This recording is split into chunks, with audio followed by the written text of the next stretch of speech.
adik-adik, terutama di Gen Z, milenial, jadi masa depan kalian semua sangat tergantung apa yang kalian putuskan dan kalian lakukan sekarang. Jadi tentunya harus menjadi jiwa yang tangguh, punya literasi, ya, pintar kemudian menyerap dan memilah-milah informasi. Kemudian juga ketika ada masalah segera cari bantuan. Apakah itu teman sebaya, apakah itu di sekolah, apakah terutama orang tua, ya, jangan kemudian menjadikan orang tua itu adalah yang justru dijauhi, ya, dan kemudian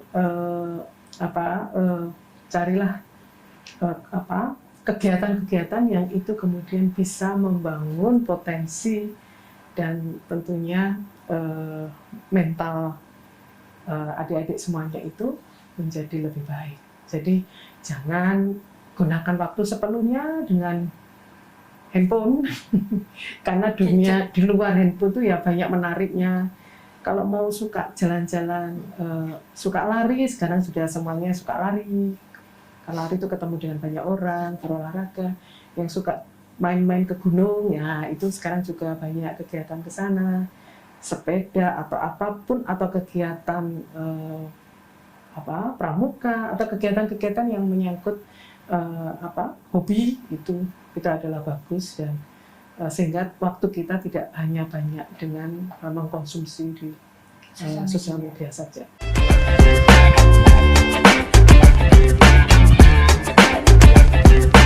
Halo follower, kembali lagi di podcast Suara Rakyat. Kali ini bareng dengan Aira, dan kita akan membahas sedikit tentang Indonesia menuju cemas atau emas. Nah, kalau dulu sempat rame tentang generasi sandwich, kalau sekarang pasti ngiranya sandwich itu hanya makanan. No guys, terus ada namanya generasi strawberry. Nah, kali ini Aira langsung sama pakarnya, langsung sama ibu yang akan sedikit menjelaskan tentang generasi strawberry itu apa sih.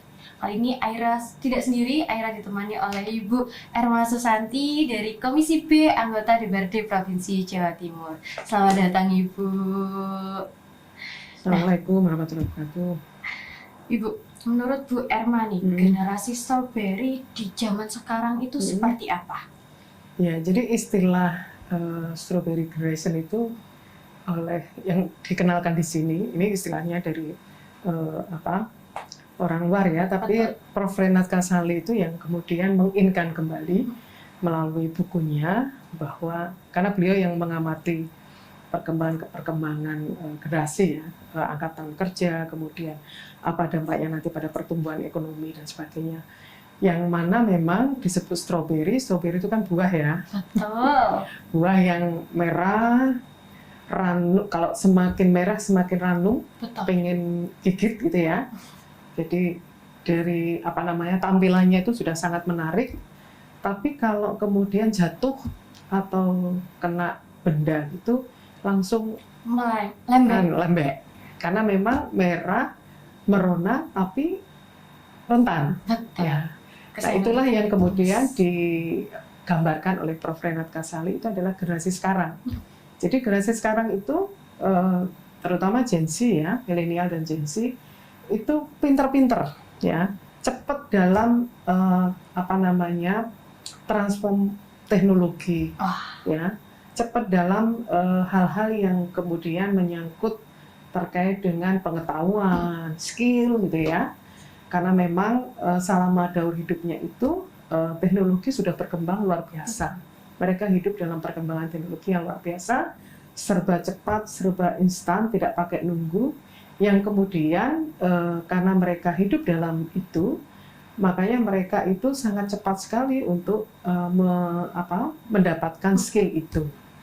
Tapi lagi-lagi karena itu merupakan kelebihan dari perkembangan teknologi informasi sekarang yang sangat pesat sekali, tapi kemudian karena semua yang serba cepat itu, akhirnya mereka itu cara berpikirnya juga cara berpikir yang cepat, yang kemudian cepatnya itu bisa jadi dibelokkan menjadi yang instan. Wah, itu dia yang bahaya. Bahayanya kan instan. Instan itu kan apapun yang dilakukan pokoknya pengen cepat untuk mendapatkan apa yang diinginkan. Nah, ini yang kemudian menjadi bahaya karena kalau zaman dulu, zaman saya ya, kalau mau sekolah itu harus naik sepeda ontel dan jauh gitu ya. Kalau zaman saya itu kan, misalnya mau dapat apresiasi itu kalau beli buku itu sudah luar biasa ya. Buku novel, buku apapun itu ya, itu saya paling bisa satu semester baru sekali boleh beli buku yang mahal karena ranking saya bagus gitu ya. Itu kan perjuangan ya, perjuangan. Terus kemudian beli apalah, baju lah apa itu dengan harus catatannya harus nilainya bagus itu. Kemudian mau latihan apa gitu ya, itu harus jauh. Kemudian ya harus proses yang kemudian membuat generasi saya itu mungkin sebagian besar tuh yang tahan banting ya. Yang mungkin zaman dulu apalagi cara mendidik orang tua itu yang beda dengan sekarang, dan kalau dipraktekkan sekarang itu juga pasti nanti jadi pro kontra ya. Jadi dulu itu ya dengan disiplin, kalau nggak disiplin dihukum. Hukumnya itu bisa ya ada yang waktu itu masih saya merasakan tapi tidak terlalu sih dengan kalau anak-anak sekarang mengatakan kekerasan. Ya dipukul atau kemudian dikunci di kamar mandi, ya kunci di gelap-gelap itu. Nah itu kalau zaman sekarang pasti anak-anak mengatakan itu kekerasan. Tapi kalau zaman dulu ya karena kita punya salah, misalnya kita tidak izin, misalnya pulang sekolah langsung main sampai malam itu. Saya pernah itu. Nah itu kemudian saya dihukum tidak boleh keluar dari kamar, dikunci dari luar atau ya. Tidak mau sholat misalnya, kalau misalnya bulan puasa tarawih tidak segera berangkat atau ngilang nggak tarawih itu langsung dikunci di kamar mandi ya. Itu waktu itu ya kita anggap ya karena kita salah kita dihukum, dan dari hukuman itu kemudian kita belajar oh ternyata nggak benar ya, dan kemudian sekarang kita baru sadar bahwa kalau mungkin tidak seperti itu kan mungkin saya tidak menjadi seperti ini gitu ya. Dan itu memang cara-cara mendidik yang berbeda karena zamannya tentunya, dan kemudian yang kita memang untuk mencapai sesuatu itu proses, sehingga kemudian tahan banting ketika ada berbagai tekanan. Mungkin zaman saya generasi Y, generasi apalagi baby boomers itu dengan berbagai tantangan ya, itu ya menter saja gitu ya. Tapi sekarang dengan anak-anak sekarang, remaja sekarang itu yang memang kemudian semuanya itu serba instan, pengen cepat ya. Dan kemudian mungkin secara kualitas kehidupannya saya sudah bagus ya, orang tua kemudian mungkin memberikan fasilitas dan sebagainya. Nah akhirnya mereka ya itu tadi menjadi rentan itu, sehingga karena yang serba cepat instan itu kemudian mereka tidak mengalami proses yang kemudian menjadikan mereka tahan banting dengan segala tekanan. Nah inilah yang kemudian generasi strawberry ini memang merekah ya, smart, pintar, tapi juga ada tantangannya adalah kerentanannya itu. Itu yang kemudian harus kita isi, harus kemudian kita imbangi, yang kemudian kita bisa dalam nanti di bonus demografis itu kan ini mereka yang semuanya itu menjadi generasi penerus yang unggul, yang punya skill, yang kompetitif ya, yang pinter, tapi juga tahan banting gitu. Kalau dari pola asuh itu berarti kelihatan jelas ya Bu ya? Iya, kalau cara mengasuh zaman sekarang dengan sekarang ya pasti nggak bisa kita terapkan itu ya. Artinya juga orang tua itu juga perlu belajar, karena pengasuhan itu bukan hal yang turun-temurun, tapi harus dipelajari. Itu yang selalu kita orang tua, apalagi yang mau menikah ya, harus ini yang sekarang milenial maupun Gen Z yang mau menikah ini harus harus tahu bahwa pengasuhan nanti kalau punya anak itu bukan hal yang diwariskan dan kodrati ya, tapi itu adalah melalui belajar menjadi orang tua. Ngasuh itu belajar. Kalau dulu kalau sekarang sih kata anak Gen Z itu pola asuh VOC. Nah, itu dia. Padahal kalau saya dulu sempat kena dikunciin. Pulang sekolah langsung main itu nggak boleh masuk, dikunciin di luar sampai nangis-nangis itu saya pernah dapat. Tapi efeknya memang sekarang itu kerasa daripada teman-teman yang bisa jadi sekarang dikunci di kamar, besok misalnya udah dibuka ngilang, maksudnya melari bisa lari, apa namanya gitu, minggat. Kalau itu dia. Kalau saya dulu minggatnya itu naik sepeda putar-putar, setelah itu capek pulang. Nah, saya juga gitu dulu, minggat, lapar pulang.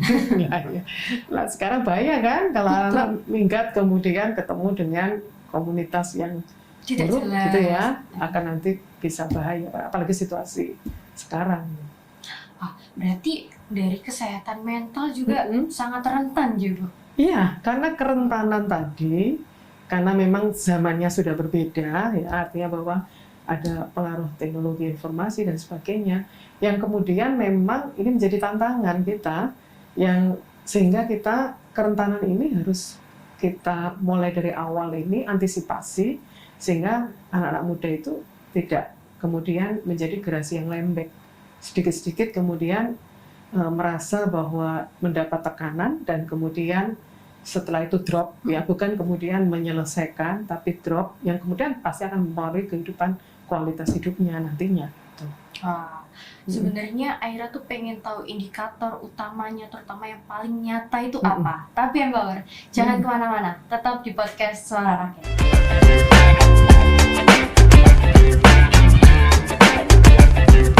Halo Empower, kembali lagi di podcast Suara Rakyat, masih sama Aira dan Bu Erma. Nah, tadi sempat Aira singgung di segmen awal, indikator paling nyata bahwa isu kesehatan mental itu perlu rangkulan. Gimana menurut pandangan Ibu? Iya, jadi yang biasanya itu kita baru sadar setelah kejadian ekstrim terjadi. Misalnya kalau kenapa kemudian beberapa tahun yang lalu itu saya sangat miris sekali.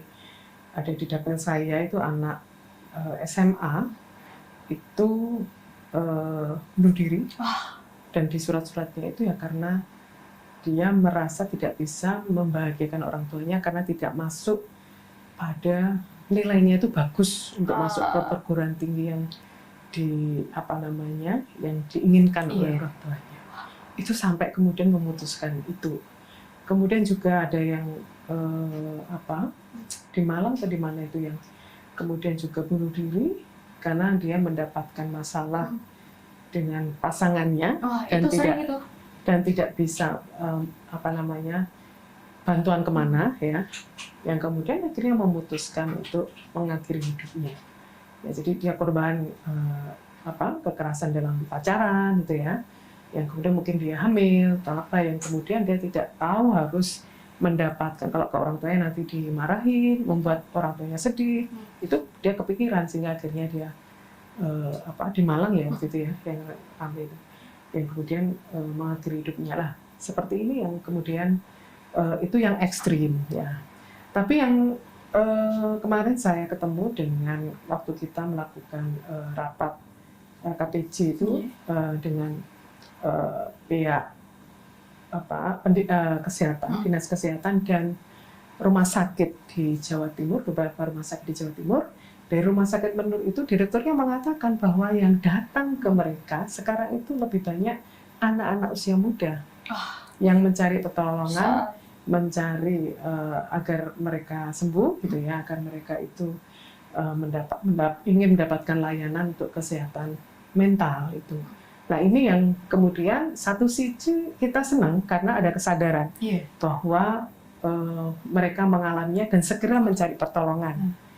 Yang kedua, maka ini juga menjadi kekhawatiran. Berarti sekarang banyak anak-anak muda yang itu. Nah, sehingga memang harus banyak kanal-kanal ya atau tempat-tempat agar mereka itu mendapatkan bantuan, sehingga yang kemudian kecuali kalau sudah gangguan mentalnya itu berat, itu juga sudah ke psikiater ya, atau ke psikolog misalnya. Tapi kalau kemudian masih dalam tahapan yang rendah, sebenarnya banyak pihak-pihak yang bisa membantu. Misalnya adalah di sekolah, BK, bimbingan konseling, itu sebenarnya fungsinya untuk itu. Untuk bagaimana kemudian ada guru BK yang background-nya adalah psikolog, yang kemudian paham bagaimana melakukan paling tidak komunikasi, kalau yang lebih lagi terapi dasar kepada anak-anak yang mengalami gangguan kejiwaannya. Karena kan mungkin kalau masih rendah, misalnya mereka orang tuanya bermasalah, kemudian mereka bingung curhatnya kemana, bagaimana kemudian ini mengganggu dia nggak bisa belajar. Nah, ini fungsi dari guru BK, sehingga memang selalu itu yang selalu kita kita perjuangkan adalah antara proporsi jumlah siswa dan guru BK ini harusnya seimbang gitu loh. Jangan kemudian satu guru itu BK itu kuwabeh, jadi sekolah itu hanya satu guru BK gitu. Nah, terus kemudian kalau dia ada anak yang datang jumlahnya banyak kan tidak tertangani. Mereka tidak bisa, misalnya kalau banyak bermasalah kan mereka nggak bisa melakukan pendampingan dan pengawasan terhadap anak itu. Sehingga ini memang guru BK ini yang selama ini tidak dianggap penting karena bukan guru pelajaran utama yang nanti diujiankan ya. Itu kemudian akhirnya tidak dianggap penting di sekolahan. Padahal itu penting karena apalagi sekarang harus ada bagaimana kemudian di sekolah itu anak-anak itu bisa mendapatkan bantuan. Kalau misalnya di rumah mereka tidak mendapatkan itu. Di rumah pun juga orang tua ini juga harus belajar pengasuhan ya, karena pengasuhan itu bukan hal yang alamiah. Parenting itu sesuatu yang dipelajari. Sehingga memang tantangan ibu, orang tua, termasuk bapak itu sekarang sudah berbeda zaman dulu gitu ya.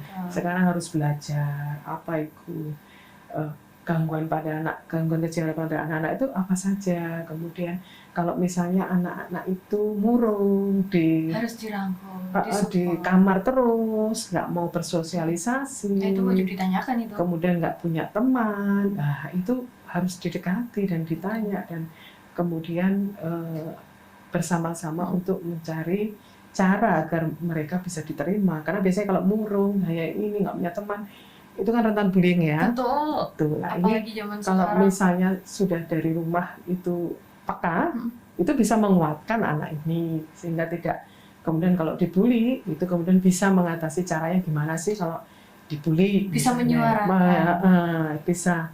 menyuarakan, bisa anak-anak itu menghandle kalau misalnya dia dibully sama teman-temannya. Kemudian juga masyarakat itu juga bisa melakukan melalui posyandu.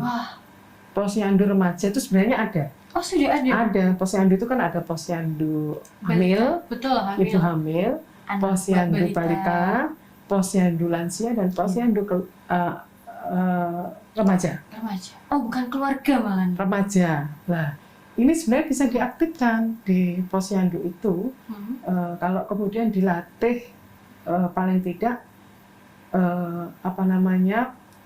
psikologi dasar ya atau skill dasar untuk memberikan konseling ya atau kemudian bisa mereferkan oh ini berarti perlu bantuan cepat ke psikolog atau apa, karena kalau psikolog posyandu itu kan dia berhubungan dengan puskesmas gitu ya. Itu maka ini juga bisa membantu, termasuk puskesmas itu juga harus ada. Sekarang beberapa sudah ada psikolognya psikolog ada itu.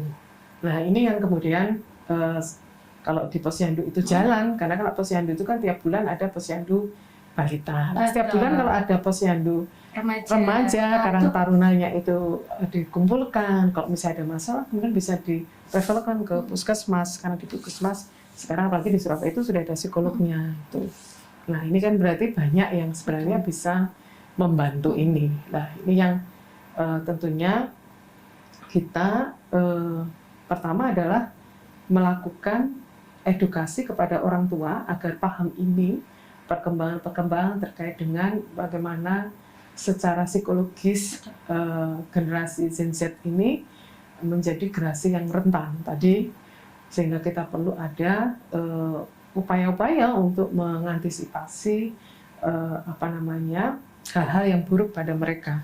Kemudian yang kedua adalah tentunya memastikan fasilitas bantuan tadi, mulai dari sekolah, mulai dari kesehatan, rumah, mulai dari posyandu, puskesmas itu, atau kemudian rumah sakit yang melayani gangguan kejiwaan ini, kalau bisa misalnya kalau usia remaja gratis, atau ada dokternya itu malah yang aktif, misalnya datang ke sekolah atau datang ke puskesmas kalau misalnya puskesmas nggak ada, yang kemudian ini kemudian ini juga menjadi untuk semakin banyak membantu ya di awal itu, termasuk kemudian orang tua yang sudah mungkin tidak mampu menyelesaikan sini, ya harus segera cari bantuan. Wah, itu kadang kan orang tua, masuk anakku bahasa kasarnya dihakimi kalau nggak salah gitu kan, kalau ditanya berangkat kemana, antarin ke rumah sakit Menur, langsung tetangga lah. Ini yang saya pikir harus ada edukasi pada orang tua dan masyarakat. Biasanya tuh kalau anaknya menyampaikan, "Bu, antar dong mau ke puskesmas, apa ya, sakit apa, mau ke psikolog." Wah, kamu tuh kurang banyak doa, kurang ibadah, wah itu dia yang akhirnya jadi. Atau langsung kemudian dipindah ke pondok. Betul, iya. Kamu ibadahmu kurang, udah pindah aja. Waduh, makin kena itu biasanya. Kalau sempat digadang-gadangkan bahwa kesehatan mental itu salah satu fondasi untuk Indonesia emas nih. Kira-kira tantangan terbesar terutama dari anggota DPRD sendiri itu apa saja? Ya, jadi tentunya untuk menyiapkan generasi penerus yang nanti di bonus demografis itu kan kita di 2035-2040 ya, peaknya itu, kalau kita itu tidak berhasil mengantarkan usia produktif yang kalau sekarang itu generasi milenial dan Z itu menjadi generasi yang unggul itu artinya punya skill, punya kapasitas yang mereka bisa bersaing ya, sehat juga, mestinya sehat jiwa dan raga, kemudian juga terpental mereka secara mentalnya itu juga bagus, maka tentunya ketika Indonesia itu dengan jumlah penduduk 260 juta jiwa itu 70% adalah usia produktif yang kemudian tidak menggambarkan itu, maka justru nanti kemudian kita kalah dengan generasi negara lain, kita tidak bisa bersaing, dan kemudian mereka tidak menjadi produktif, akhirnya makan menjadi beban keluarganya, jadi beban negara ya. Dan itu kalau jumlah banyak 70% dari 260 juta itu hanya yang bisa berproduksi produktif dan menghasilkan dan bisa menanggung menjadi generasi sandwich itu, maka mereka justru akan menjadi beban dan ini akan menjadi negara kita akan jadi bangkrut. Kan harusnya disebut Indonesia emas itu ketika kita pada peak bonus demografis, semua produktif, semua bisa kompetitif, sehingga ini bisa menaikkan pertumbuhan ekonomi kita dan kemudian ini bisa meningkatkan kesejahteraan kita, sehingga momentum bonus demografis itu sebenarnya oleh banyak negara itu sebagai kesempatan untuk kita menjadi negara maju. Misalnya Jepang berhasil dengan itu, Korea Selatan berhasil dengan itu, China, sehingga dia menjadi bangsa yang bangsa maju. Ya, sudah hampir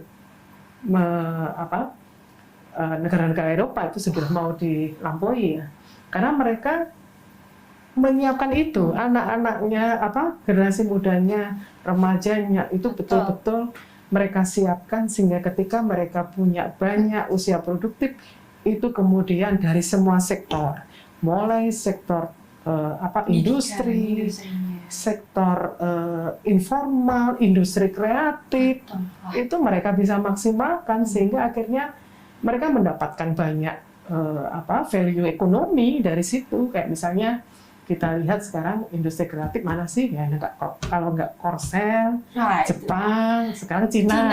Ya.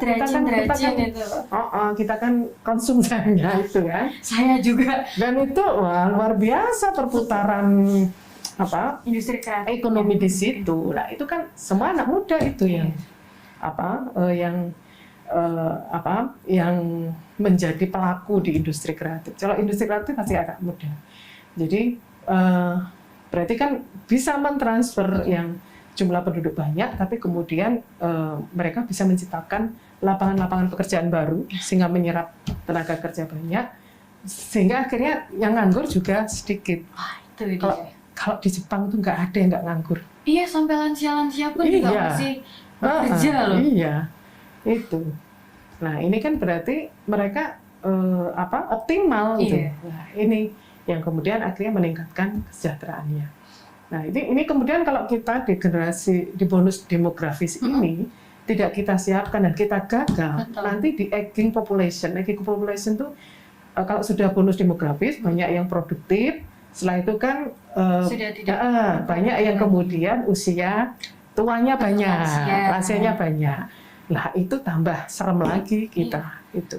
Padahal kalau kita berkaca kepada Jepang itu yang lansia-lansia malah lebih karena mereka menyiapkan di aging, jadi demografisnya mereka sudah lalui, berhasil, sehingga akhirnya kemudian ini menyiapkan yang penduduk lansianya, aging population-nya itu kemudian masih bisa berproduktif. Gitu. Semakin seru Empower, apalagi sudah masuk ke lansia itu masih produktif loh. Tapi Empower, jangan kemana-mana, tetap di podcast Suara Rakyat.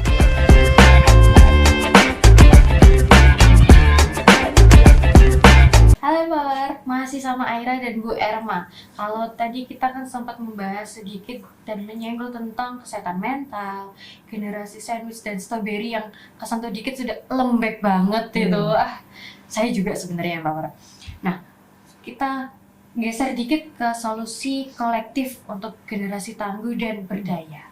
Bu Erma, Aira tuh kepo, kira-kira langkah paling realistisnya untuk yang bisa dilakukan oleh keluarga lah, yang paling deket sama kita itu untuk kesehatan mental anak-anak, terutama itu apa saja? Iya, jadi tentunya orang tua harus menyeimbangkan terkait dengan skill, terus kemudian IQ anak, akademis, dan mentalnya.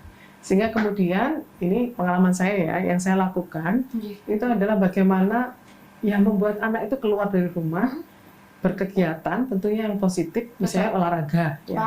Olahraga apapun itu pasti olahraga itu mengajarkan sportivitas, kemudian mengajarkan tidak gampang menyerah, berkompetisi, tapi sportif. Ya. Nah itu pasti akan berdampak pada dia. Kalau saya yakin itu. Kemudian berkegiatan yang bersama teman-temannya. Jadi mereka punya teman real, bukan teman virtual. Itu yang sering main Roblox itu biasanya. Itu yang itu saya langsung tanya, kalau handphone anak saya harus lihat iki sopo. Ketika itu main Roblox itu, aduh isi bahasanya ini segala macam. Apalagi kadang kalau Roblox tuh pas ketemu tuh malah masih kecil-kecil anaknya. Kecil-kecil tapi bahasanya bahasa ini. Nah itu yang jadi mengimbangi itu sehingga orang tua harus memfasilitasi itu, membangun komunikasi juga. Membangun komunikasi, kemudian agar mereka melakukan kegiatan-kegiatan tidak hanya dengan handphone di kamar, tapi kegiatan-kegiatan apakah itu olahraga, apakah itu mungkin sekarang ini kan anak-anak nggak suka pramuka itu, pada zaman dulu itu suka banget aku. Saya ketemu dengan sekarang masih pramuka loh Bu. Ketemu dengan teman-teman, kemudian berkegiatan di alam. Betul. Nah sekarang mendorong anak-anak untuk suka kegiatan kepanduan itu sudah satu upaya. Betul. Apalagi banyak yang bilang pramuka tuh ngapain sih? Jadi banyak manfaatnya. Karena saya yakin kalau mereka bertemu, bersosialisasi, kemudian melakukan kegiatan-kegiatan olah tubuh itu pasti itu akan menjadikan mereka lebih kuat. Betul. Izin Ibu, terkait mungkin influencer, peran influencer saat ini untuk mungkin bisa kampanye literasi. Kan banyak tuh anak-anak muda yang apa sih membaca, paling dapat informasi, ini benar berarti. Itu pribon. Ya, influencer tentunya ada influencer yang untuk umuran Gen Z, ada influencer untuk umuran milenial, atau influencer untuk ukuran saya karena saya membutuhkan referensi. Nah, misalnya kalau saya mengikuti podcastnya Prof. Rena Kasali, itu kan luar biasa. Saya mendapatkan input baik itu terkait dengan perkembangan generasi yang kemudian terkait dengan pertumbuhan ekonomi global, itu kemudian lifestyle, perubahan-perubahan yang itu nanti ke depan seperti apa. Jadi, itu memberikan pencerahan bagi kita. Termasuk sekarang ini banyak perusahaan yang kemudian memilih untuk memperpanjang masa pensiunnya karyawannya dibanding menerima karyawan baru anak-anak muda. Karena sekarang sudah banyak keluhan anak-anak muda, pegawai baru itu ternyata yang mentalnya tadi itu mendapat tekanan sudah minta resign. Kalau diminta untuk, kalau dulu itu kan namanya, karena saya belajar manajemen ya, itu leadership yang kemudian orang itu bisa, pemimpin itu bagaimana menggerakkan orang untuk melampaui tugasnya, itu kan berhasil kan. Ya. Nah, sekarang itu anak-anak nggak mau, anak-anak muda itu, ya sudah, bekerja itu, tapi tidak ada kemudian etos dan sebagainya, itu sudah cara pandangnya berbeda. Sehingga perusahaan sekarang itu tadi malah berpikir untuk memperpanjang pensiun ya, karena takut nanti karena memang itu terjadi itu. Jadi berat sedikit itu diomeli sama atasannya, itu sudah minta pindah, minta resign. Nah, itu salah satu yang disebut generasi yang tidak tahan banting tadi, yang strawberry tadi itu. Kemudian yang anak-anak muda ya itu tadi harus muncul influencer yang kemudian bisa memberikan edukasi. Artinya mungkin dalam influencer ini dia bisa mendapatkan referensi yang benar ya, yang kemudian dia punya literasi yang bagus, sehingga apa yang diomong, apa yang dia viralkan atau dia informasikan itu sesuatu informasi yang benar dan valid. Makanya perlu influencer yang cerdas itu ya, yang ini itu juga penting, dan saya yakin kalau dia benar itu pasti juga akan banyak yang ikuti gitu. Nah, itu yang tentunya kita semakin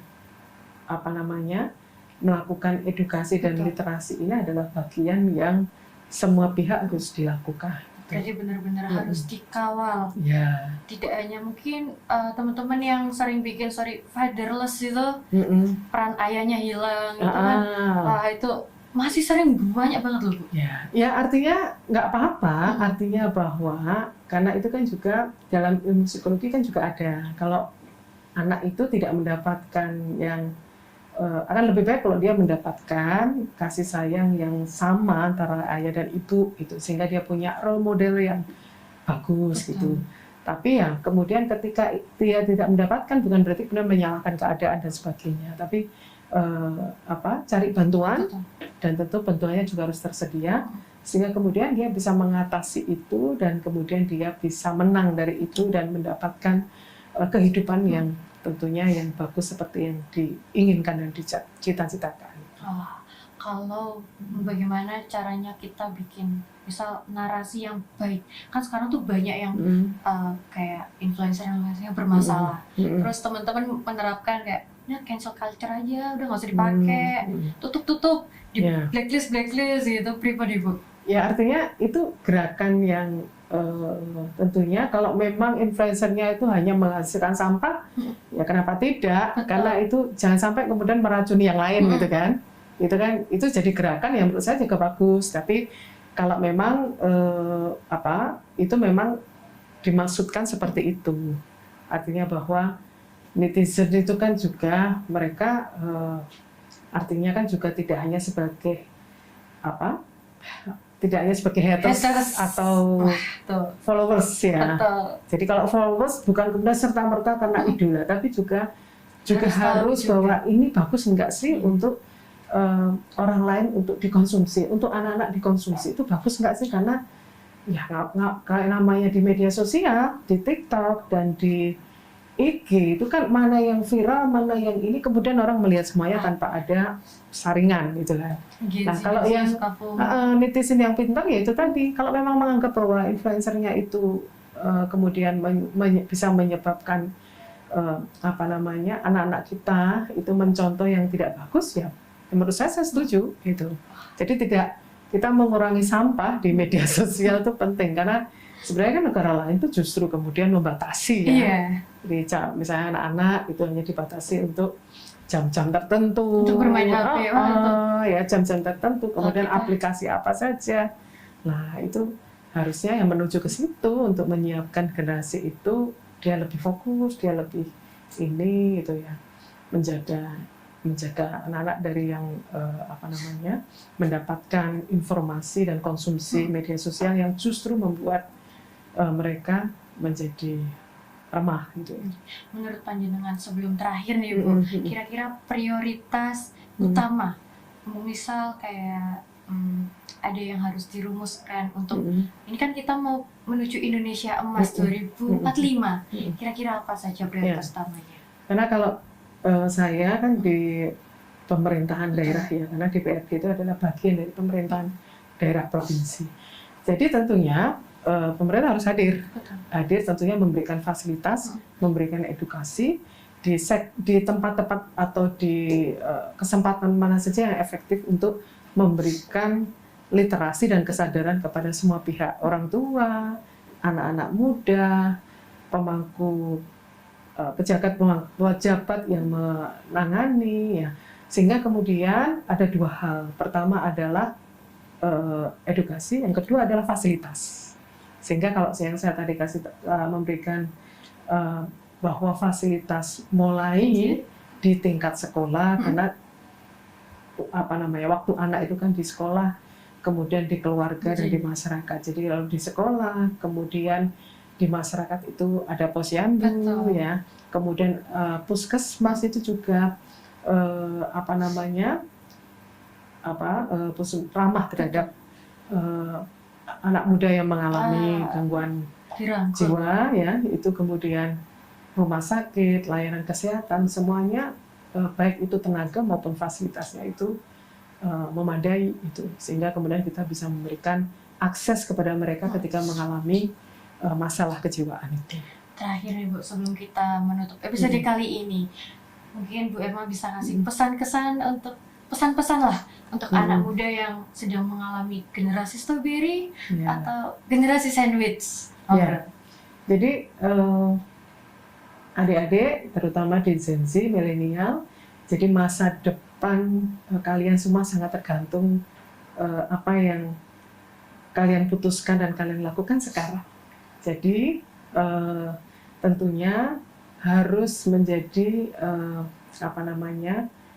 jiwa yang tangguh, punya literasi, ya, pintar kemudian menyerap dan memilah-milah informasi, kemudian juga ketika ada masalah segera cari bantuan. Apakah itu teman sebaya, apakah itu di sekolah, apakah terutama orang tua, ya, jangan kemudian menjadikan orang tua itu adalah yang justru dijauhi ya, dan kemudian carilah kegiatan-kegiatan yang itu kemudian bisa membangun potensi dan tentunya mental adik-adik semuanya itu menjadi lebih baik. Jadi jangan gunakan waktu sepenuhnya dengan handphone karena dunia di luar handphone itu ya banyak menariknya. Kalau mau suka jalan-jalan, suka lari, sekarang sudah semuanya suka lari. Kalau lari itu ketemu dengan banyak orang, berolahraga. Yang suka main-main ke gunung, ya itu sekarang juga banyak kegiatan ke sana, sepeda atau apapun, atau kegiatan pramuka atau kegiatan-kegiatan yang menyangkut hobi itu adalah bagus, dan sehingga waktu kita tidak hanya banyak dengan mengkonsumsi di sosial media saja. Nah, itu yang Harus power. dunia nyata. Wah, dunia nyata yang power. Iya. Kalau zaman sekarang karena teknologi kan terlalu canggih nih Bu. Digadang-gadangin, ya virtual aja kan bisa ke sana, bisa naik gunung lewat Roblox itu biasanya. Ya, lari aja ada Betul, lari virtual. Nah, kalau bisa kita kumpul teman-teman, Ya. saling ngerangkul satu sama lain.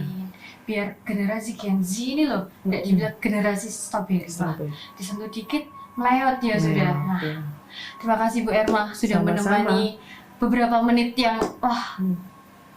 Moga-moga bermanfaat. Betul. Amin. Generasi strawberry atau generasi Gen Z itu harus kuat, mentalnya kuat, Apa ya kalau jiwa raganya kuat. tidak stroberi rentan apa ya? Kita ganti apa ya? Generasi apa loh? Jatuh kan saya Bisa sampai generasi duren. Wah, itu kalau itu membahayakan. Ya, gitu. Power, kita sudah sampai di Ya. penghujung acara. Jangan lupa, karena pembahasannya seru, apalagi buat anak muda, jangan lupa kalian share. Atau mau sosialisasi, konsul langsung sama Bu Erma, nah bisa komen atau monggo ke Instagramnya Bu Erma. Ya, Erma_Susanti 3. Nah, tuh bisa langsung ke Ibu Erma atau komen. Nah, jangan lupa kalian share, like, comment, and subscribe. Aira pamit, Bu Erma pamit. Terima kasih. Semangat. Semangat terus ya, Power. Bye.